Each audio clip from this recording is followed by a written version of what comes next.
Great. As I said, today we have an amazing guest, Roseline Wanjiru, an amazing fintech entrepreneur, and we will definitely be hearing your story. Roseline, welcome to the show. Thank you so much. Well, they say just before COVID, you are in New York. What was going on? I mean, I've just been invited for the 5th International Day for Women and Girls in Science, just to participate and commemorate the celebrations, achievements of women around the world in the fields of science and tech in the last 5 years. So that's what actually took me there, but I had 2 days to just roam around the city, see a few sites, you know, Well, I know the modesty with which we speak.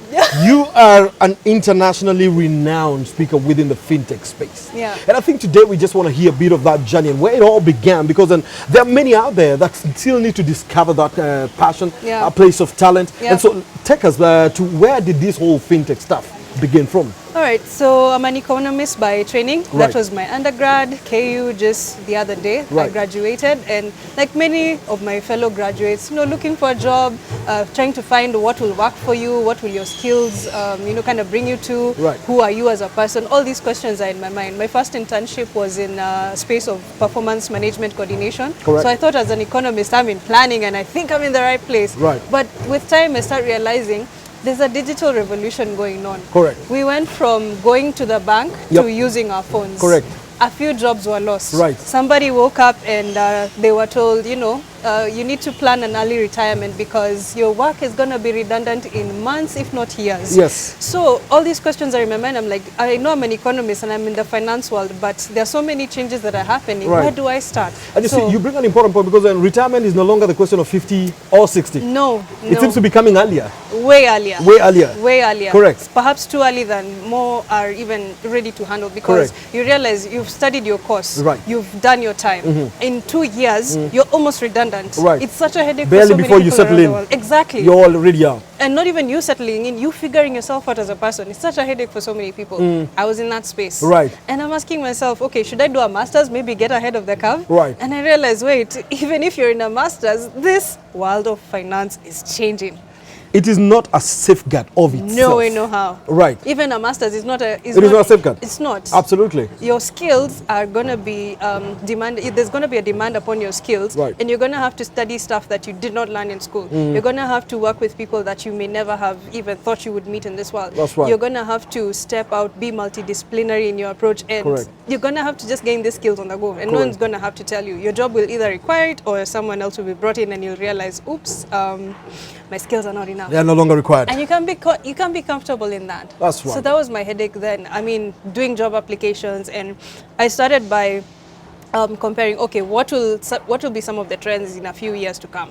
And that was my starting point, really. And that was 2017 when I started asking, okay, what will fintech look like in 5 years? What will be the work of an economist 5 years to come? And I thought, okay, this is a good starting point for me. Was economics an aspect that then you were passionate about? Was that a conscious decision, or is just a program that was available to you during the high school selection? No, actually it was not. I didn't know about it until after high school. It was, I mean, I got to learn through it partially through friends, and again, it was more of a decision that kind of came over time rather than just a one-time thing. It wasn't what I always aspired to. Like so many young people who are, you know, in college and before college are just wondering, okay, what do I do? What do I pick as a course? You hear courses are not marketable anymore. There was a lot of confusion at the time. So it was, let me say, it was a journey at arriving at that decision. So now you're looking then ahead and saying there's something about technology and something about how the future will look like. And therefore you ask yourself those questions. What kind of answers came through your mind? First of all, like cybersecurity. And if you think cybersecurity is such a huge and complicated word, of course, we don't even deal with a lot of it. Let me even just make it simple. You have your nice phone, and one day you just get a message that some money is missing from your account. Could be M-Pesa, could be your bank account, and you feel, wait, I didn't withdraw this money. I didn't call somebody. I didn't request this from the bank, but it's missing. You call into the bank. So effectively, I didn't do this transaction. You did not do that. But the money is gone. It's gone. And when they start tracing, you realize, oops, they're going to have to investigate. And the word investigate makes your blood feel a bit colder than before. That's right. And that's the era that we're in right now. And helpless at the same time. I mean, it is in someone else's realm to do this. Such a headache, because maybe you needed that for hospital. You needed that for something that's just so close to you. And with every day that you can't get your money, it's just getting worse. That's right. That's right. So even beyond the hospital and anything, no one should take away your money. I mean, it's hard-earned money. Absolutely. You worked for Correct. it. You know? So cybersecurity, it's that we're looking at safety in a digital space. Okay? Whether it deals with your money, your identity, your just your profiles, really. It's anything to do with what you've placed in a digital space, and you need that to be safe. Correct. That's cybersecurity now, in the simplest way that I can put it. And when I think about its value, it's big, because I think a lot of things are going digital now. So many things. I mean, you just talked about banking, and I can tell you a lot of banking today, yes, it's not a place you go to anymore. No. It is digitally more done. Yeah. So then you found some space in there. Exactly. Workers, keep going. All right. So one of the first statistics that I came across, $1 trillion had been lost to cybersecurity threats in just 1 year. And comparing to Kenya's budget at the time, 3 trillion shillings, it's that the equivalent of 30 years of our budget have disappeared in 1 year. And I'm like, why is no one talking about this? Mind-boggling. Why is there no awareness, no steps, nothing? I see nothing on the news. It's just, theft after theft after theft. No, it shouldn't be theft after theft. We should know, okay, if you're going to keep an account with a bank or on a mobile app, you should know maybe how to keep your password safe, maybe have to change it, never share, like M-Pesa has told us, I mean, with Safaricom, they've told us, never share your PIN. They've had to make it a song because someone will not ask you for your PIN directly. They tell you, hey, we're calling from Safaricom. Your line has an issue. You know, we're going to try and figure it. Social engineering. It's a form of cyber attack because this person thinks they're just going to bypass your mental defenses so that they can get at your pins and password. And you realize, like, even with your friends, you can't just give your pins.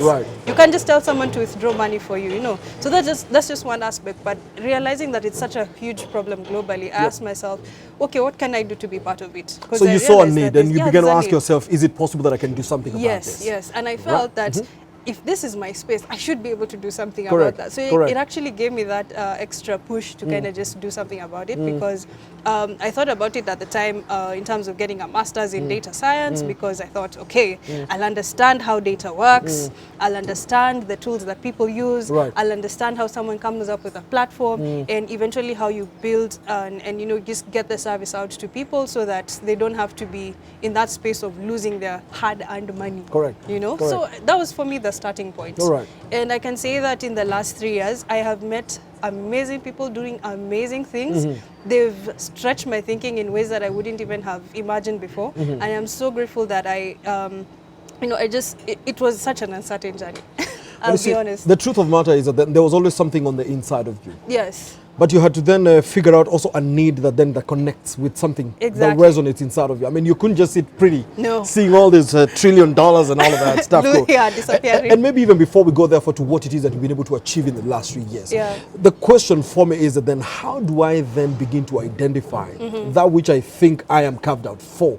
So that then I am relevant in the place that I am probably most passionate about and all of that. So one thing I realized is like our passions are connected to our pains. And our pains in this sense. We might visit a children's home. And we will see completely different things. You will see the structure. You will see that it needs to be optimized for the children's safety. Someone else will see that there are not enough, you know, like spaces for the kids to play, and they're thinking of it in an architectural sense. So for someone, we're going to the children's home, but someone is seeing with the eyes of an architect. It's almost like the guy who's thinking about their security is probably more wired in the security space. There you go. The guy who is looking at space might be more to do with architectural and all of that. There you go. Just one children's home. And it's a very it's a space like almost anyone can connect to. Someone else will look at the kids and see they're not dressed well enough, they're not warm enough. Someone else will see they're not eating enough, nutritionist. You've picked up the fashionista in there who just wants these kids to feel decent, to feel good, to look good, to feel great. Someone else is looking at these kids, they're not learning enough. Let me bring a learning material. You're a teacher there. So you've already picked out enough. So in effect, then we feel different pains that are connected to what our passions and our purposes are. Fantastic. And I think that's a very important point. So deeply wired. You couldn't just help do something about this. And I think it's a place a lot of us struggle. And it's part of then why we do the Goldmine, because a lot of us are wired for greatness. But just being able to connect that thing that is on the inside of you, and that's why I call you a goldmine, to what it is that you can answer to, becomes a bit of a struggle. But I think you bring an important point that the purpose connected to pain. The pain. check out the places of pain. And it's not, sometimes it's not even necessarily that it's pained you personally. Right. But it's hurt someone that you love. Right. You know. So you care about them. Yeah, you really care about them. Yep. I mean, I have a friend who, if I may name drop her, yeah. she runs a no-code platform. What that means is that she's teaching people how to build applications without requiring so much of technical code. Her name is Maureen Esther Cheng. She's just done her, I think, her second book. She's working on her third book. And her passion for tech and empowering women in tech is born out of a love for her brother, right, who suffers cerebral palsy. Cerebral palsy, yeah. yes. Let me say it slowly. Yes, but you know, she loves her brother so much. Right, right. And the thing that he needs is a hydrogenated water, because that's you have to get the licenses for the filters, and you're just getting the exact balance of all those chemicals. And when she told me about the project, I was just like, whoa. For your brother. Right. For your brother. And she's gone all the way. Her background is in HR, she's in tech. In resolving some need that she cares about. Yes. And I think I pick a big one there, because then we can't keep pushing away the things we care about. There must be something about us and what we need to do around some of those things that matter to us. Yeah. So you therefore then get into the digital space because you want to sort of need. Yes. So what has the last 3 years looked like for you? All right, so the first year was just learning about emerging technology. Right. So things like blockchain, artificial intelligence, Internet of Things, cloud computing, big data. And I'm like, whoa, okay, these are very huge words. And they look like very big things happening. Right. And I'm like, okay, let me just understand. What do they have to do with? I mean, okay, all I knew was internet before, really. But now there's all these things happening, and I realized, whoa, there's what you call the fourth industrial revolution underway. And what is that about? Now that's just literally the next phase of revolution happening through cyber-physical systems. So in the simplest way, on your phone, when you're typing out a text, it's just the next word. That's one aspect of it. That's to the finest detail. But go to the farms of the future, where literally without much of human input, massive production, higher productivity, new strains, genetic, I mean, it's all happening. With drones, I mean, like there's what you call the survey drones, search and rescue drones, military drones, search and rescue. And I'm like, whoa, people are doing amazing things. Right. I mean, we in Kenya, for instance, there was a bit of a fight around having photography drones. But meanwhile, the rest of the world is innovating and looking at just a space just as small as this with 1 acre, being able to do so much, and you're like, whoa, why aren't we doing this? Why aren't we exposing our kids? So at some point we're fighting what inevitably will come to happen. Exactly. And therefore, rather than fight it, we'd rather than get ready for. Not even just get ready for. We need to let people experiment. Yes. You need to let people just develop stuff. Let them think about it. Let them just even just simmer around their ideas. Correct. Because you never know what you'll be able to innovate. Right. Because, I mean, for someone else, it's in the space of drones. There's this common, I don't know whether to call it so common, but it's a meme that shows with one drone, it's replaced the job of the chopper driver, chopper itself.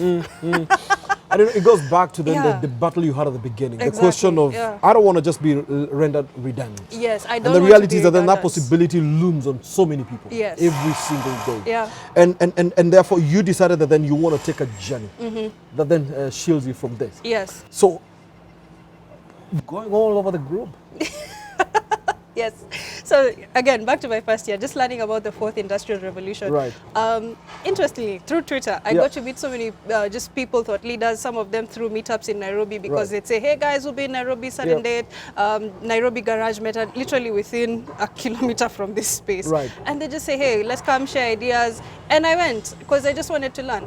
My second year, I did my first long interview with a company called Legibra, and for just 1.5 hours, just exploring ideas. And I love such spaces. And with that, it gave me an opportunity just to share in similar platforms. Right. My first TV interview followed that. Yep. You know, it was on KTN. Right. And I was like, whoa, now I'm going to TV. Oh right. gosh, this big must deal. be... Big deal. But I'm like, wait, there's actually more to this, because right. people are hungry to know. And why are they hungry to know? Yep. We've gone from a time where we just knew email was basic communication to now digital gateways, services, plugins on your browser alone.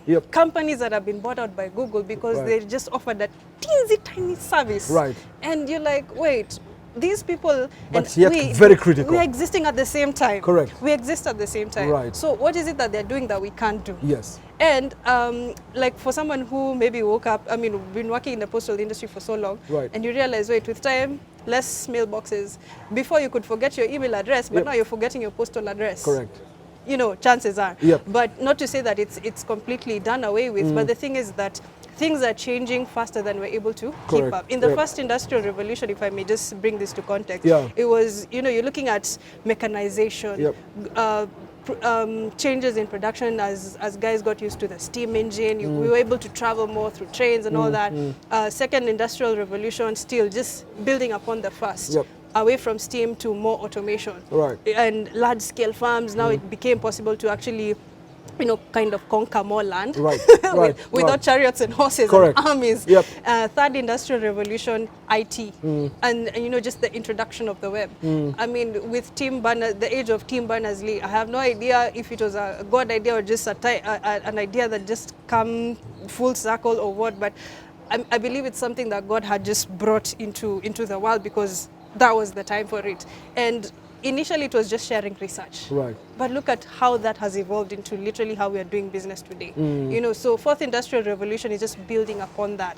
You have sensors on your farm or your field or your machinery, and you're getting data points. You know where the value is bleeding out. Right. You know if inventory is down. There's this documentary that completely captures it well. It's called New Money, the greatest wealth creation event in history. Right.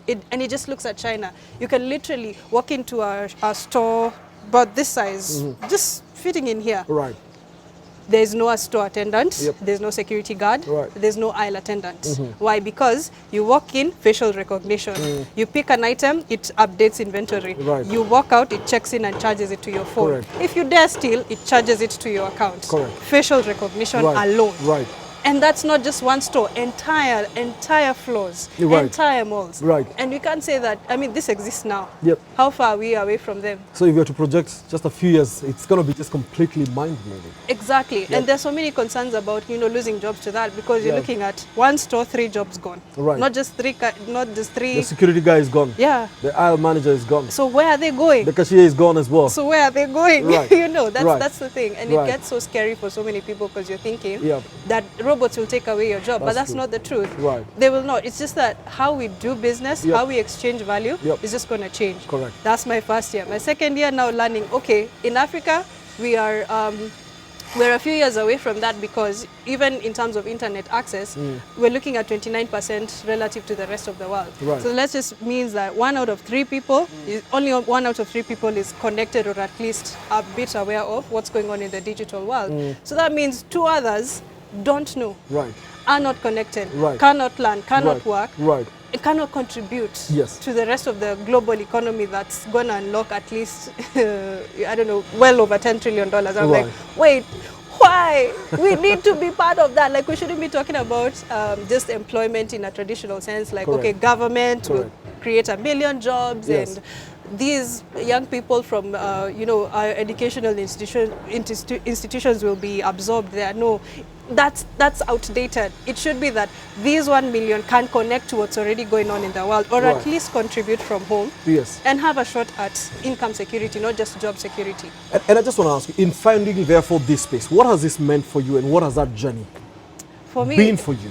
For me, that journey has been that, first of all, as a person, that I have something to offer to my world. Correct. It's not just about what I get. Right. I mean, you want to make a bigger contribution. You know, I want to make a bigger contribution, and I don't want to be part of the statistic that, hey, you went to school to get a job, to get the you know, basic money here. Life must be bigger than that. You want to leave an imprint about what it is. I want to live a life that's worth remembering. Correct. Yeah. Correct. Yeah. You've been able to impact West Africa. You've been able to impact the States. Yeah. Just before COVID, I'm told you were meant to be in Japan. Yes. And there must be dividends, therefore, in finally finding your voice and be true to it. Yeah. And for the many people that will watch this clip, what do you want to just encourage them? Because I believe there is greatness out there, but the question of them having to be able to leap so that they can do the second step and the third step is probably part of what the struggle could be. Yeah. For you, what would you want to just say to them in terms of them being able to leap out and just believing in the greatness that lies inside of them? fact that there's so many voices that will distract you in the first place. And unfortunately, sometimes it begins with home, that your parent, your sister, your brother won't believe in you. And they're looking at you like, I know you.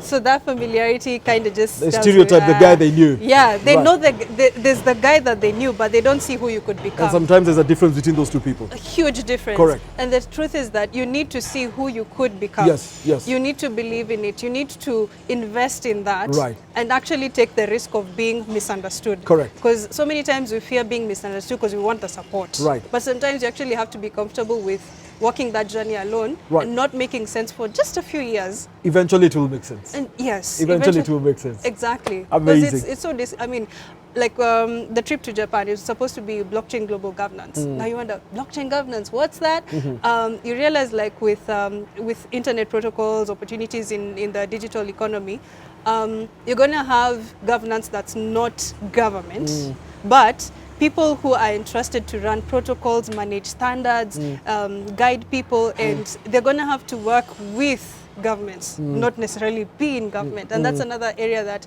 I look at and like, I would love to grow in that with time, but you know, just having my eyes on the future. But like, the thing is that to someone who is wondering, okay, I have this idea, I have this passion, I don't see anyone else doing it. Start with what makes sense to you. Fantastic. For me, what made sense at the time, I was an economist and I loved research. I started with that. Fantastic. Yeah. Fantastic. And just a journey of growth, really. Excellent. Yeah. Wow.